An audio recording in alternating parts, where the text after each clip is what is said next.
I want to give all praises to Yahweh, Ba'ashem, Yahushua, to give me the spirit to this video. Let's jump right to it. Luke chapter 21, starting at verse 34. And take heed to yourselves, lest at any time your hearts be overcharged with surfeiting and drunkenness and cares of this life, and so that day come upon you unawares. So each individual in this truth has to take heed of that, man. Okay? Of this world becoming priority. Take good heed, man, on what you're doing day to day, man. Okay? What is taking up your time in this truth? Because we at the point where you got to be able to cut things off to make more time, man, of doing the will, man, of pleasing Yahweh Ba'ashem Yahushua. You have to do that. Like it says in Sirach 18, verse 20.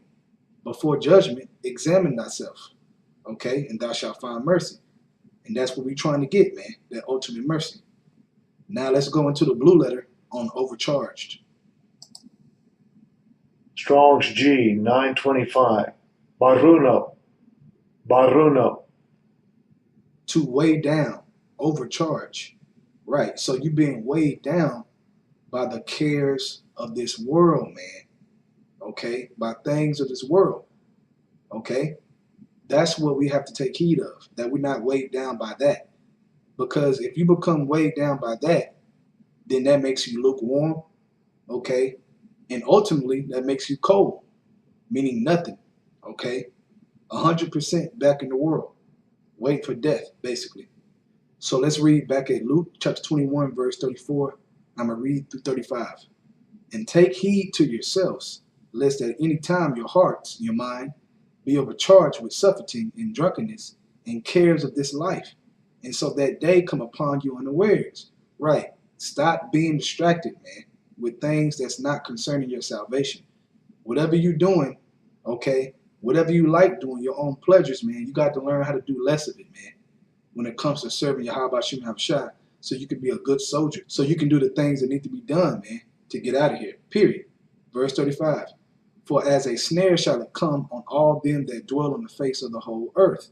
Right, man. So we got to be prepared to watch, to be sober, to be single-minded. And that takes cutting things off that are being distracting. And you know what it is, okay? Examine yourselves, all right? From there, let's go to 2 Timothy chapter 2, verse 4. No man that warreth entangle himself with the affairs of this life. And that warreth is a spiritual war, okay? We are in a spiritual war, man. Meaning we got to pay attention as much as possible, or we could get took out, okay? And it says that he may please him who have chosen him to be a soldier. Now let's go to entangle in the blue letter. Strong's G 1707. Impleco. To enweave of a thing, to entangle, involve in. Right, getting too much involved in worldly things, man. Okay, to the point where it starts being offensive to your salvation. Okay, it starts being offensive to the Lord because your mind, your signals of mind is really single on other things, and it's not zoned in on pleasing him, on doing the will. You have to take heed of that. That's why it says take heed back in Luke 21 chapter. Okay, examine yourselves and make sure that whatever's going on in your life, that it's not becoming first. Okay, we know we like to do our things, man, our pleasures, chill, or whatever you like to do, man, music, whatever. Okay, watch sports, all right? But if that's getting into the way of you studying, if that's getting in the way of you being fruitful, then you have to cut it off, because then you become a person that's getting entangled, man, that's getting enweaved, okay, in worldly things in this world, all right? From there, let's go to Mark chapter 4, starting at verse 18. Now, when you read up, this is the parable of the sower, but we're going to start at 18 and get to the point. And these are they which are sown among thorns, such as hear the word, and the cares of this world, and the deceitfulness of riches, and the lust of other things enter in, choke the word, and it become unfruitful. Okay, you don't want to be unfruitful, because whoever is being unfruitful is going to get cast out, man. Okay, you're going to get burned up. You are going to be done away with, man. Now, when you read back at the beginning of verse 19, and the cares of this world, okay, the cares of this world, man. The only way not to fulfill this prophecy is to be single-minded, man. Strive for the masteries, man. Okay? Cut things off, man. You got to be worrying about day in and day out, how can I trim things off to become more fruitful? And you have to examine yourself to be able to figure that out.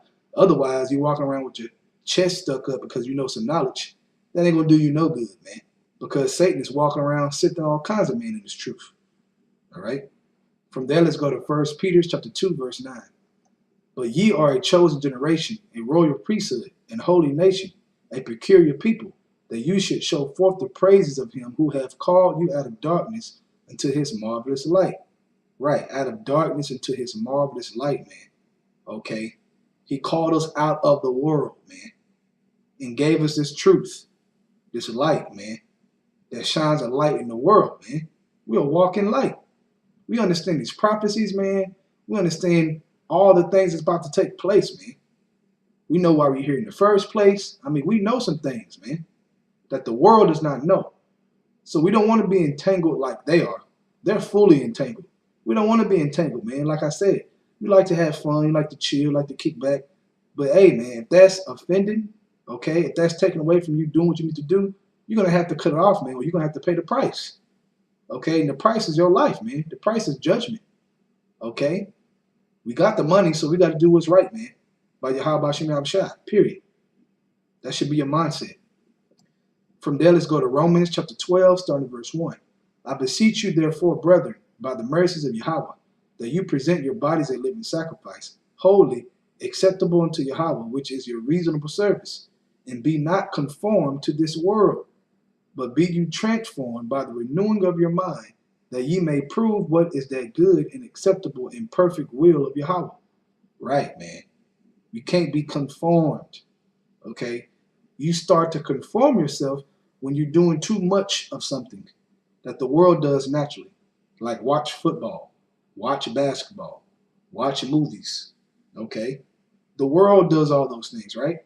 Now, there's nothing wrong watching a movie, but the thing is this. You start to become conformed when you're doing way too much of it, and you putting the Lord in the background, like he don't matter. Like you ain't got work to do, okay? Like you ain't supposed to be feeding the sheep, like he said, if you love me, feed my sheep. Okay, so you got to make way in more ways and more ways and more room to feed, to show that love towards his name, towards Yahweh Shem Yahweh. Okay? And if you ain't thinking that way, man, that's not good, man. You need to fast, pray, okay, and start to move things around in your life, man. Cut some things off, okay? You're going to gain everything, man. So it ain't going to kill you or hurt you to cut some things off, man, that's not concerning your salvation. Come on now. From there, let's go to Colossians chapter 3, verse 2. Set your affection on things above, not on things on the earth. Right, man. Being busy with things on the earth, man. Okay? Outside of what you have to do. Okay? People have to work. You have to pay bills. There's certain things you have to do. You use the world, but you don't abuse the world. Your affection don't need to be more in basketball. Who gonna win the championship? Your affection don't need to be what is Kendrick Lamar's next album.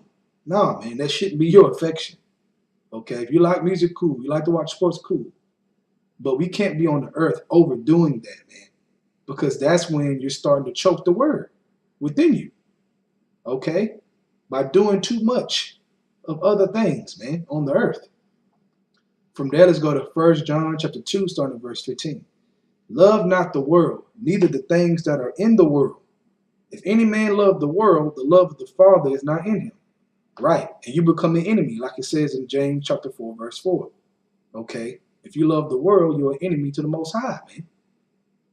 That's horrible. Okay. That's a horrible lot to be an enemy of the Most High. It's a fearful thing to fall into the hands of living power, man. That's death coming your way. You shouldn't want that. All right. Verse 16. For all that is in the world, the lust of the flesh, the lust of the eyes, and the pride of life is not of the Father, but is of the world. Okay? And the world passes away in the lust thereof, but he that doeth the will of Yahweh abideth forever. Right. So do the will, man. Trim time and don't entangle yourself with this world, man, and doing other things, man. Okay? Trim what you need to trim off. cut what you need to cut off, man. And do the will so you can abide forever, man. If God be with you, who can be against you, man? That should be your everyday walk. Okay, when you wake up, that should be your everyday walk, man. To know that the Most High is with you. Because why? Because you're serving Him, you're doing the will, and you're finding ways to cut off things to do more. You're abounding. That's what it means to abound, man. You get more sharper. You understand the details of this truth and what you have to do to survive. Okay, to continue to move forward, to continue to truck. So this is an exhortation, man, to stay out of worldly things, man. And the things that we do of the world, okay, do not do too much of it, man. Have a balance, man. Okay, like I said before, we know we like to rest, chill, listen to music, man. But man, be responsible. Be responsible as a servant of Yahweh Bashim Habshai. With that, I want to give all praises and honor and glory to Yahweh Bashim Habshai to give me the spirit to do this video. Double honors to the elders of Great Millstone. And Shalom to you, Akim, that is doing the truth and sincerity. Shalom.